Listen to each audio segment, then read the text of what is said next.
ರಾಜ್ಯ ಕಾಂಗ್ರೆಸ್ ಘಟಕ ಎಲ್ಲೋ ಒಂದು ಕಡೆ ಕಾಂಗ್ರೆಸ್ನ ಶಾಸಕರು ಹಾದಿ ಬೀದಿಯಲ್ಲಿ ಮಾತಾಡ್ತಿದ್ದಾರೆ.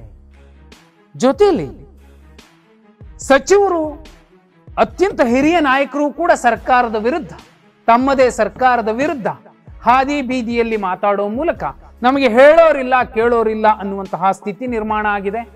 ಪವರ್ ಸೆಂಟರ್ಗಳು ಹಾದಿ ಬೀದಿಗೊಂದು ಸೃಷ್ಟಿಯಾಗಿವೆ. ಆ ಕಾರಣಕ್ಕೋಸ್ಕರನೇ ಇಲ್ಲಿ ಒಳಜಗಳ, ಒಳಬೇಗುದಿ ಹೆಚ್ಚಾಗ್ತಾ ಇದೆ. ಇಂತಹ ಸಂದರ್ಭದಲ್ಲಿ ಹೈಕಮಾಂಡ್ ಮಧ್ಯ ಪ್ರವೇಶಿಸಬೇಕಿತ್ತು. ಇದೇ ಕಾರಣಕ್ಕೋಸ್ಕರನೇ ಸೋಮವಾರ ರಾಜ್ಯ ಕಾಂಗ್ರೆಸ್ ಘಟಕದಲ್ಲಿ ಮಹತ್ವದ ಚರ್ಚೆ, ಸಭೆ ಆಗಲಿದೆ.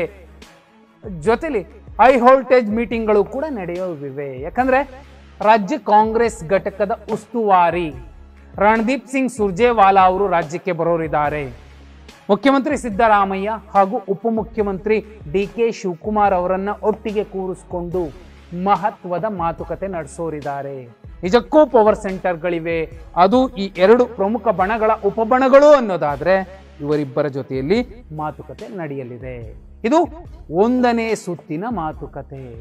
ಎರಡನೇ ಸುತ್ತಿನ ಮಾತುಕತೆ ರಾಹುಲ್ ಗಾಂಧಿ ಅವರು ಎಂಟ್ರಿ ಕೊಡೋರಿದ್ದಾರೆ. ರಾಜ್ಯಕ್ಕೆ ಬರುವಂತಹ ಸಾಧ್ಯತೆಗಳಿದೆ. ಬಂದಾಗ ಯಾರೆಲ್ಲ ಅಪಸ್ವರಗಳನ್ನ ಎತ್ತಿದ್ರೋ ಅವರನ್ನ ಎದುರುಗಡೆ ಕೂರಿಸ್ಕೊಂಡು ಮುಖ್ಯಮಂತ್ರಿ, ಉಪಮುಖ್ಯಮಂತ್ರಿ ಜೊತೆಯಲ್ಲಿ ಯಾರೆಲ್ಲ ಕಾಂಗ್ರೆಸ್ನ ಪ್ರಮುಖ ನಾಯಕರಿದ್ದಾರೆ, ಪವರ್ ಸೆಂಟರ್ನ ನಾಯಕರು ಅಂತ ಹೇಳ್ತೀನಿ, ಅವರನ್ನೂ ಕೂರಿಸ್ಕೊಂಡು ಮಹತ್ವದ ಮಾತುಕತೆ ನಡೆಸ್ತಾರೆ ರಾಹುಲ್ ಗಾಂಧಿ ಅವರು. ಏನಾಗಬಹುದು? ಒಂದು ಸಂಧಾನ ಸೂತ್ರಕ್ಕೆ ಬರುವಂತಹ ಸಾಧ್ಯತೆ ಇದೆ. ದೆಹಲಿಯಲ್ಲಿ ಏನೋ ಅಧಿಕಾರದ ಹಂಚಿಕೆಯ ಸೂತ್ರ ಇತ್ತು, ಆಗಿತ್ತು ಅನ್ನೋದಿದೆಯಲ್ಲ, ಅದು ಕಾರ್ಯರೂಪಕ್ಕೆ ಬರುತ್ತಾ ಬಿಡ್ತೋ. ಆದ್ರೆ ಈಗ ಕರ್ನಾಟಕದಲ್ಲೇ, ಬೆಂಗಳೂರಿನಲ್ಲೇ ಆಗಬಹುದಾದಂತಹ ಸಂಧಾನ ಸೂತ್ರ ಮುಂದೆ ಕಾರ್ಯರೂಪಕ್ಕೆ ಬರುವಂತಹ ಸಾಧ್ಯತೆ ನಿಚ್ಚಳವಾಗಿದೆ. ಇದಾದ್ಮೇಲೆ ಅಧಿಕೃತವಾಗಿ ಸೀಲೊತ್ತಿ ಮಲ್ಲಿಕಾರ್ಜುನ್ ಖರ್ಗೆ ಅವರು ಮೂರನೇ ಸುತ್ತಿನ ಮಾತುಕತೆ ನಡೆಸ್ತಾರೆ. ಆ ಫೈನಲ್ ಸಭೆಯ ಬಳಿಕ ಯಾವ ನಿರ್ಧಾರಕ್ಕೆ ಬರಬಹುದು ನೋಡಿ. ಒಂದು, ಎಲ್ಲ ಅಂದುಕೊಂಡ ರೀತಿಯಲ್ಲೇ 2.5 ವರ್ಷ ಸಿದ್ದರಾಮಯ್ಯ ಅವರು ಇರ್ತಾರೆ, ಇನ್ನು 2.5 ವರ್ಷ ಡಿ.ಕೆ. ಶಿವಕುಮಾರ್ ಅವರು ಮುಖ್ಯಮಂತ್ರಿ ಆಗಬಹುದು ಅನ್ನುವಂಥದ್ದೇನು ಚರ್ಚೆ ನಡೀತಿದೆ, ಅದೇ ರೀತಿಯಲ್ಲೇ ಅಧಿಕಾರ ಹಂಚಿಕೆ ಆದ್ರೆ ಈ ಸಮಸ್ಯೆ ಇಲ್ಲಿಗೆ ಬಗೆಹರಿಯುತ್ತೆ. ಯಾಕಂದ್ರೆ ಸಿದ್ದರಾಮಯ್ಯ ಅವರ ಬಣ ಏನು ಸುಮ್ಮನೆ ಕೂರೋದಿಲ್ಲ, ಡಿ.ಕೆ. ಶಿವಕುಮಾರ್ ಅವರ ಬಣ ಕೂಡ ಸುಮ್ಮನೆ ಕೂರೋದಿಲ್ಲ. ಇದೇ ಮುಂದುವರೆದ್ರೆ ರಾಜ್ಯ ಕಾಂಗ್ರೆಸ್ ಸ್ಥಿತಿ ಕೂಡ ಗೋವಿಂದ ಆಗುತ್ತೆ. 2028ರ ರಾಜ್ಯ ವಿಧಾನಸಭಾ ಚುನಾವಣೆಗೆ ಏನು 135 ಗೆದ್ದಿದ್ರು, ಅಂತಹ ದೊಡ್ಡ ರಿಸಲ್ಟ್ ನಿರೀಕ್ಷೆ ಮಾಡೋದಕ್ಕೂ ಕಷ್ಟ ಆಗುತ್ತೆ. ಇದೇ ರೀತಿಯ ಒಳಬೇಗುದಿ, ಒಳಜಗಳ ಮುಂದುವರೆದ್ರೆ. ಬದಲಾಗಿ ಮತ್ತೊಂದು ನಿರ್ಧಾರಕ್ಕೆ ಅಥವಾ ಒಂದು ಸಂಧಾನಕ್ಕೆ ಬರಬಹುದು. ನೋಡಪ್ಪ, 2023ರಿಂದ 28ರ ತನಕ ಸಿದ್ದರಾಮಯ್ಯ ಅವರೇ ಇರ್ತಾರೆ.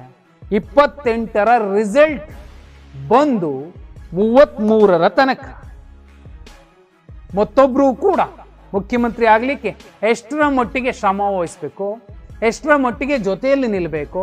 ಯಾಕಂದ್ರೆ 2018ರ ವಿಧಾನಸಭಾ ಚುನಾವಣೆಯ ಸಂದರ್ಭದಲ್ಲಿ ಮಂಡ್ಯದಲ್ಲಿ ಪ್ರಚಾರ ವೇದಿಕೆಯ ಮೇಲೆ ಖುದ್ದು ಡಿ.ಕೆ. ಶಿವಕುಮಾರ್ ಅವರು ಒಂದು ಮಾತು ಹೇಳ್ತಾರೆ, 2013ಕ್ಕೆ ಸಿದ್ದರಾಮಯ್ಯ ಅವರು ಮುಖ್ಯಮಂತ್ರಿ ಆಗಿದ್ರು, ಸಿದ್ದರಾಮಣ್ಣ ಇನ್ನೊಂದ್ಸಲ ಮುಖ್ಯಮಂತ್ರಿ ಆಗ್ಲಿ, ಆ ನಂತರ ನನಗೆ ಅವಕಾಶ ಮಾಡಿಕೊಡ್ಬೇಕು ನೀವೆಲ್ಲ ಅನ್ನೋ ಮಾತನ್ನ ಹೇಳಿದ್ರು. ಅಂದ್ರೆ 23ಕ್ಕೆ 2018ರಲ್ಲಿ ಮತ್ತೆ ಕಾಂಗ್ರೆಸ್ ಬಹುಮತ ಪಡೆಯಲಿಲ್ಲ, ಸಮ್ಮಿಶ್ರ ಸರ್ಕಾರ ಆಯ್ತು, ಮತ್ತೆ ಏನೋ ಚಿತ್ರಾನ್ನ ಆಗೋಯ್ತು. ಈಗ ಅದೇ ಮಾತನ್ನ ಸಿದ್ದರಾಮಯ್ಯ ಅವರ ಬಣದ ನಾಯಕರು ಹೇಳಬಹುದು ಅಥವಾ ರಾಹುಲ್ ಗಾಂಧಿ ಅವರು ಹೇಳಬಹುದು. ಆದರೆ ಮನವೊಲಿಸುವಂಥದ್ದು ಯಾರು ಒಪ್ಕೋತಾರೆ, ಯಾರು ಬಿಡ್ತಾರೆ, ಅದು ಬಹುಮುಖ್ಯವಾದಂತಹ ಸಂಗತಿ. ಇದೇ ಕಾರಣಕ್ಕೋಸ್ಕರನೇ ರಾಹುಲ್ ಗಾಂಧಿ ಮತ್ತೆ ರಣದೀಪ್ ಸಿಂಗ್ ಸುರ್ಜೇವಾಲಾ, ಅನಂತರದಲ್ಲಿ ಮಲ್ಲಿಕಾರ್ಜುನ್ ಖರ್ಗೆ ಅವರು ಮೂರು ಸುತ್ತಿನ ಮಾತುಕತೆಯ ಬಳಿಕ ಈ ಒಂದು ಪವರ್ ಸೆಂಟರ್ಗಳನ್ನ, ಅಂಗಡಿಗಳನ್ನ ಕ್ಲೋಸ್ ಮಾಡಿಸುವಂತಹ ಸಾಧ್ಯತೆ ನಿಚ್ಚಳವಾಗಿದೆ. ಇದು ಸಾಧ್ಯವಾಗದೆ ಹೋದ್ರೆ ಕಾಂಗ್ರೆಸ್ನ ಸ್ಥಿತಿ ಏನಾಗಬಹುದು? ಕಮೆಂಟ್ ಮಾಡಿ.